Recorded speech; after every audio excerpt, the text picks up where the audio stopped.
Mummy भैया की शादी के बाद मैं और तुम घूमने चलेंगे। बहुत दिनों से कहीं घूमने ही नहीं जा पाए। हाँ हाँ चलेंगे, पहले बहू को आने तो दे। अरे यार, तुम दोनों अभी चली जाओ घूमने के लिए। उसके लिए क्या भैया की शादी का वेट करना? भैया की शादी में अभी 3 महीने देरी है। मुझे क्या बोल रहे हो? मम्मी से बोलो ना, मैं तो कभी भी तैयार हूँ। जाओ मम्मी, तुम दोनों हो आओ, मैं दोनों की टिकट कटवा दूंगा। अरे टिकट तो तू कटवा देगा, लेकिन घर और तुम तीनों बाप बेटों को कौन देखेगा? हमारी फिक्र मत करो, मैनेज कर लेंगे, हफ्ते भर की तो बात है। अच्छा, तुम दोनों तो कर लोगे बाहर का खा खा कर, लेकिन तुम्हारे पापा कैसे खाएंगे खाना? वो तो बाहर का खाते नहीं। और एक तुम दोनों भी, मुझे पता है कितना भी बाहर का खाकर मैनेज कर लोगे, मुझे समझाओ मत। एक दिन मैं घर पर नहीं रहती हूँ तो घर में तूफान मच जाता है। याद है ना, 2 घंटे बस गई थी। उस दिन तो किसी ने दूध फ्रिज में नहीं रखा था और खाना भी खराब हो गया, दरवाजे खुले पड़े थे। मैं नहीं जा सकती हूँ ऐसे। मम्मी चलो ना, हफ्ते भर बाद देख लेंगे ना सब। तुझे क्या है, तुझे तो कुछ करना नहीं पड़ता। मुझे आते ही घर में लगना पड़ेगा, साफ सफाई से लेकर सब कुछ। कोमल, गृहस्थी ऐसे नहीं चलती है, बहुत कुछ झेलना पड़ता है। बस उठे और चल दिए, आगे पीछे सब सोचना पड़ता है। हफ्ते भर ही घूमना है ना, फिर आना तो यही है। इन लोगों का जो लक्षण है, उस तरह से ये घर खुला छोड़कर गए और पीछे से चोरी हो गई तो कहीं खुद को कोसती रह जाओगी। एक आदमी 24 घंटे घर में चाहिए, कभी कोई आता है कभी कोई। मैं नहीं जा रही कहीं, बहू आ जाएगी तो 3 महीने बाद कहीं जाएंगे हम। सौरव कोमल के सिर पर हाथ रखकर कहता है, जब इतने दिन बीत गए तो 3 महीने और सही, उसके बाद घूमना। मम्मी को समझाना मुश्किल ही नहीं, नामुमकिन है। हाँ हाँ भाई, पाल पाल कर इतना बड़ा कर दी, अब ये बात कर रहा है तू।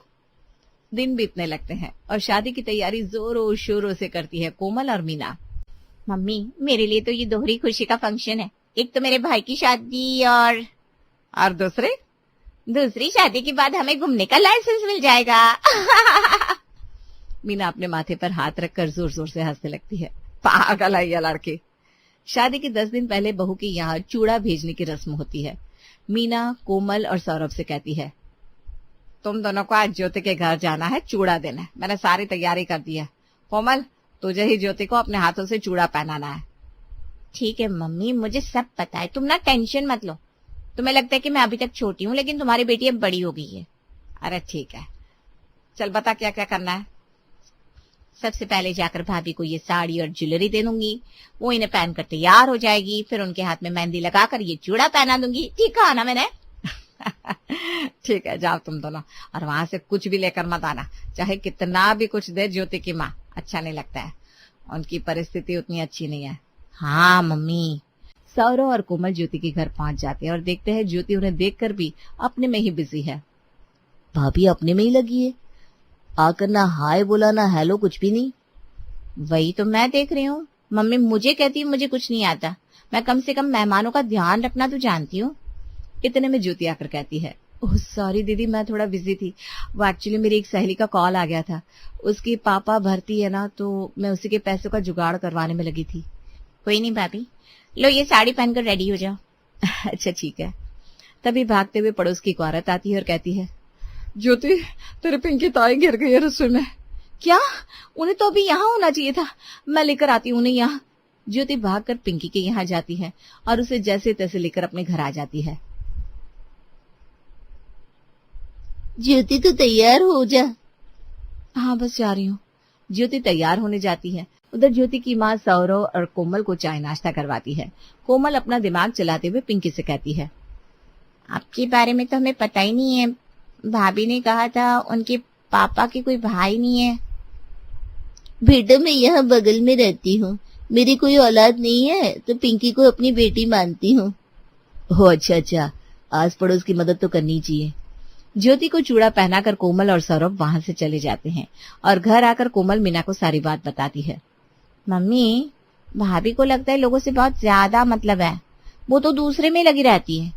वो क्या ही घर संभालेगी शादी के बाद, और तुम तो मुझे हमेशा कहती रहती हो। अरे बेटा, अभी वो कुमारी है ना, इसलिए दूसरे में लगी रहती है। जब खुद का परिवार हो जाता है तो आदमी उसी में व्यस्त हो जाता है और उसे फिर फुर्सत ही कहाँ मिलती है कि किसी का कुछ करे। सब ठीक हो जाता है वक्त के साथ। अच्छा, तो कभी मेरे लिए भी ये सब कहा करो ना। अब तेरे लिए क्या कहूँ, तू तो खाना भी नहीं बना पाती है, एक काम तुझसे ठीक से नहीं होता है। 10 दिन हवा की तरह बीत जाते हैं और शादी का दिन आ जाता है। मीना बहुत खुश रहती है कि अब उसकी जिम्मेदारी कम हो जाएगी। शादी बहुत अच्छे से हो जाती है। ज्योति का गृह प्रवेश जैसे ही होता है उसका फोन बजने लगता है और वो बिना सोचे समझे झट से फोन उठा लेती है। क्या हुआ, कोई बात है क्या? हाँ, बहुत जरूरी बात करनी है, वरना मैं तुझे अभी कॉल नहीं करती। अरे क्या हुआ, बोल ना। यार मुझे 10,000 की अर्जेंट जरूरत है, मुझे कॉलेज की फीस देनी है, लगता है तू भूल गई। अरे हाँ यार, इन सब चक्करों में दिमाग से ही निकल गया था। रुक अभी भेजती हूँ तुझे। क्या हुआ, कोई बात है क्या? हाँ, बहुत जरूरी बात करनी है, वरना मैं तुझे अभी कॉल नहीं करती। अरे क्या हुआ, बोल ना। यार मुझे 10,000 की अर्जेंट जरूरत है, मुझे कॉलेज की फीस देनी है, लगता है तू भूल गई। अरे हाँ यार, इन सब चक्करों में दिमाग से ही निकल गया था। रुक अभी भेजती हूँ तुझे। ज्योति झट से 10,000 अपनी सहेली को भेजती है। मीना और कोमल उसका चेहरा देखते रह जाते हैं। कोमल ज्योति को इशारे करती है, लेकिन ज्योति को तो कुछ समझ में नहीं आता। दीदी कुछ बोल रही हो क्या? हाँ बहू, अभी तो आई हो, फोन छोड़ दो। कोमल, बहू को कमरे में ले जा। कोमल ज्योति को कमरे में ले जाती है। इधर सबके सामने मीना कहती है, उसकी माँ की तबीयत ठीक नहीं रहती ना, इसलिए वो बार बार फोन पर बात करती रहती है। हाँ, वो सब तो ठीक है, लेकिन फिर भी नई बहू है, थोड़ा ध्यान रखना। ढील ज्यादा देते ही बहुएं आजकल उड़न खटोला बन जाती है और हाथ से निकल जाती है। अरे नहीं नहीं, ऐसा कुछ नहीं है, मेरी बहू बहुत सीधी है। उधर कोमल ज्योति से कहती है, क्या भाभी, आप तो इशारे भी नहीं समझती हो। मैं फोन रखने को आपको कह रही थी, आपको पता है सभी आपको घूर रहे थे बड़ी बड़ी आंखें करके। अरे वो एक अर्जेंट कॉल था ना शीतल का, उसे बहुत जरूरत थी मेरी, उसकी जिम्मेदारी ना मुझ पर ही है, वरना मैं कॉल नहीं उठाती। वो सब ठीक है, लेकिन अब ये आपका ससुराल है। घर में हमारे सामने तो कोई दिक्कत नहीं है, लेकिन बाहर वालों के सामने तो थोड़ा ध्यान रखना जरूरी है ना। बातें बनाने लगेंगे सब तुरंत। दीदी, लोगों का क्या है, उन्हें आदत होती है बातें बनाने की। आज मेरी बनाएंगे, कल उसकी, तो परसों किसी और की। इसलिए मैं ना दिमाग ही नहीं लगाती इन लोगों में। वैसे ये शीतल कौन है? ज्योति कुछ कहती, उससे पहले वहां गौरव आ जाता है और कोमल कहती है, भाभी मैं चलती हूँ, आप दोनों आराम करो। सभी सो जाते हैं। अगले सुबह सभी उठ जाते हैं और ज्योति सोई हुई रहती है। मीना कहती है, क्या हुआ गौरव, बहू अभी तक सोई हुई है? हाँ मम्मी, उसे बुखार है बहुत तेज। अच्छा, रुक जा, मैं देखती हूँ। मीना जाने के लिए उठती है, उतने में देखती है तैयार होकर ज्योति अपने हाथों में पर्स लिए कहीं जाने को तैयार है। बहू कहाँ जा रही हो, तुम्हारी तबीयत ठीक है? मम्मी जी, मेरी मम्मी को हार्ट अटैक आया है, मुझे जाना होगा। हाँ हाँ चली जा। गौरव, तू बहू को साथ लेकर जा। गौरव और ज्योति वहां से निकल जाते हैं। ज्योति अपने मायके पहुंचती है और उसकी माँ उसे देखकर कहती है, अरे बेटा, तू क्यों आ गई यहाँ? आज तो तेरा पहला ही दिन है ससुराल में। मम्मी कैसी बात कर रही हो, तुम्हें हार्ट अटैक आया है और मैं कैसे नहीं आती? बेटा मुझे अटैक नहीं आया है, डॉक्टर ने कहा है अटैक आ सकता है, तो आराम कीजिए। ऐसे ससुराल से आना अच्छा नहीं लगता, तू जा वापस बेटा। नहीं नहीं मम्मी जी, ज्योति को आज यहीं रख लो, मैं कल उसे ले जाऊंगा। ठीक है दामाद जी, कल आप लेने आ जाना। समझ लीजिए पग फेरे की रस्म हो गई। गौरव अपने घर वापस चला जाता है। अगले दिन ज्योति रस्म पूरी करके घर आती है। घर आते ही मीना उसे समझाती है, बहू अब यही तेरा घर है, तेरे लिए सबसे पहले ये घर होना चाहिए। आखिर सबका ख्याल तुझे ही तो रखना है ना बेटा। जी मम्मी जी। तू जाकर आराम कर ले थोड़ी देर, और दोपहर में खाना बना लेना। पहली रसोई की रस्म भी पूरी करनी है ना। ठीक है मम्मी जी। वैसे भी कल से तो मेरा ऑफिस है, काफी दिनों से छुट्टी ले रखी है ना मैंने। हाँ कोई नहीं, तो चली जाना ऑफिस। ज्योति आराम करने के बाद दोपहर के लिए रसोई बनाने रसोई में जाती है। तभी उसके बॉस का कॉल आता है। ज्योति, क्या तुम मेरे लिए लंच भिजवा सकती हो? वो एक्चुअली बाहर का खा खा कर मेरी तबीयत खराब हो गई है और मेरी माँ बाहर गई हुई है। क्या सर, आप भी भेजना क्यों है? आप आ जाओ ना मेरे ससुराल। अरे अच्छा थोड़ी ना लगता है, वैसे भी तुम्हारी बस अभी अभी तो शादी हुई है। अरे सर, मेरे ऑफिस के जितने भी कलीग है ना, सब मेरी फैमिली का पार्ट है। किसी को कोई प्रॉब्लम हुआ मतलब मुझे है। अच्छा ठीक है, आता हूँ तब। ज्योति खाना बनाना शुरू करती है। सर को मटर पुलाव बहुत पसंद है, वही बनाती हूँ, और साथ में दाल और पनीर की सब्जी और फुल्की बना लेती हूँ। ज्योति खाना बनाकर सबको परोसती है। इतने में ही घर का बैल बजता है और ज्योति तुरंत खोलती है। सर आ गए आप, बैठिए। सब बॉस को देखते रह जाते हैं। मीना को बहुत अजीब लगता है। वो मन ही मन कहती है, बहू को बुद्धि नहीं है क्या? बॉस को घर क्यों बुला ली? सर बैठिए ना, मम्मी जी, ये मेरे बॉस हैं, मैंने लंच पे बुलाया इन्हें। हाँ हाँ, क्यों नहीं। वो ज्योति मेरी बहन की तरह है। आज मेरी मम्मी घर पर नहीं थी तो मुझसे बाहर का खाया नहीं जा रहा था। अरे बेटा, अपना ही घर समझो। ठीक किया आ गए। सब साथ में खाना खाते हैं और खा पीकर बॉस जाने लगते हैं। तभी ज्योति कहती है, सर आप शाम को भी आ जाना, जब तक आपकी मम्मी नहीं आती आपको यहीं खाना है। अरे नहीं नहीं, तुम कल से मेरे लिए टिफिन ले आना। अच्छा ठीक है। बॉस के जाने के बाद मीना ज्योति से कहती है, बहू आज तुम्हारी पहली रसोई है, तुम्हें आज बाहर वाले को बुलाने की क्या जरूरत थी? कल ही तो तुम्हें समझाया था कि पहले ससुराल है तुम्हारा, बाद में कुछ। मम्मी जी, वो भी मेरा परिवार है। मैं दिन के 8 घंटे उन लोगों के साथ बिताती हूँ। अगर मेरे ऑफिस के किसी भी आदमी को कोई परेशानी हो तो वो मेरी जिम्मेदारी है। अच्छा, सबकी जिम्मेदारी तुम्हारी है, हम सब और इस घर की जिम्मेदारी किसकी है फिर? मीना को बहुत तेज गुस्सा आता है और उसकी बोली तेज हो जाती है। अरुण देखता है कि घर का माहौल खराब हो रहा है तो वो मीना को रोकते हुए कहता है, बहू तुम अपने कमरे में जाओ। जी पापा जी। ज्योति अपने कमरे में चली जाती है और इधर अरुण कहता है, अरे क्या कर रही हो मीना, शांत रखो दिमाग को। बहू अभी अभी आई है, उसे एडजस्ट होने का वक्त तो लगेगा ना। अरे क्या वक्त लगेगा, जब से आई है तब से उसके नाटक देख रही हूँ, परेशान हो गई हूँ। 5 परिवार है उसके हमारे छोड़कर, बाकी सबकी उसको फिक्र है, बस हमारी नहीं। जहाँ उसे अब जिंदगी भर रहना है। कौन बोला ससुराल आते ही फोन पर लग जाता है, फिर मायके चली जाती है, और ये बॉस अब। तुम ठीक बोल रही हो, लेकिन कम से कम बहू को महीने भर का वक्त दो ताकि उसे भी समझने का मौका मिले। ठीक है, महीने भर देखती हूँ, उसके बाद उसकी नसें टाइट करती हूँ। अगले दिन ज्योति सुबह तैयार होकर ऑफिस निकल जाती है। इधर मीना नाश्ता बनाती है और सबको देते हुए कहती है, कोमल तू कह रही थी ना घूमने चलने के लिए, बहू को पूरी दुनिया से मतलब है सिवाय हमारे। ये क्या ही घर संभालेगी, उसे तो पूरी दुनिया से मतलब है। गौरव मैं कह देती हूँ, उसे समझा देना वरना अच्छा नहीं होगा। हाँ मम्मी, देखता हूँ मैं। शाम को ज्योति ऑफिस से घर आती है और मीना उसे देखते ही कहती है, बहू रात का खाना तुझे ही बनाना है, जाकर आराम कर ले अभी। जी मम्मी जी। ज्योति जैसे ही रसोई में खाना बनाने के लिए जाती है, पिंकी का फोन उसे आ जाता है और वो कहती है, बेटा तेरे ताऊ की तबीयत बहुत खराब है, मुझे नहीं लगता उनके पास ज्यादा वक्त है। ऐसा मत कहो ना ताई, ताऊ को कुछ नहीं होगा, अपने नाती नातिन की परवरिश करनी है उन्हें। बेटा एक बार देखने का मन हो रहा है तुझे? मैं आती हूँ बस थोड़ी देर में, ताऊ को बोल देना मैं आ रही हूँ। ज्योति जल्दी से खाना बनाकर कोमल से कहती है, दीदी मैंने रात का खाना बना दिया है और मैं बाहर जा रही हूँ थोड़ा।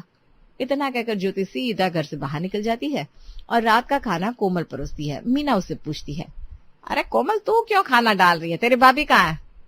मम्मी वो घर में नहीं है, बाहर गई है। हड़बड़ी में मुझसे कह कर गई कि वो जा रही है और मैं खाना परोस दूं सबको। ये अच्छा है उसका। गौरव अब वो घर से बिना बताए भी जा रही है, देख रहे ना आप, मुझसे तो कुछ कहने को मना किया था, अब देखो बहू हाथ से निकलती ही जा रही है। गौरव को भी बहुत तेज गुस्सा आ जाता है। मम्मी ठीक बोल रही हो तुम, आए हुए 4 दिन नहीं हुए और वो अपनी मनमानी करने लगी है, ऐसा तो नहीं चलेगा। गौरव उसी वक्त ज्योति को कॉल करता है और कहता है, कहाँ हो तुम? इतनी रात को घर से बाहर चली गई, वो भी किसी को बिना बताए, ये कौन सा तरीका है? मैं बता कर आई हूँ। अच्छा, तुमने क्या बताया? मैं जा रही हूँ बस। देखिए मैं आकर आपसे बात करती हूँ। ज्योति फोन कट कर देती है। गौरव का दिमाग और गर्म हो जाता है।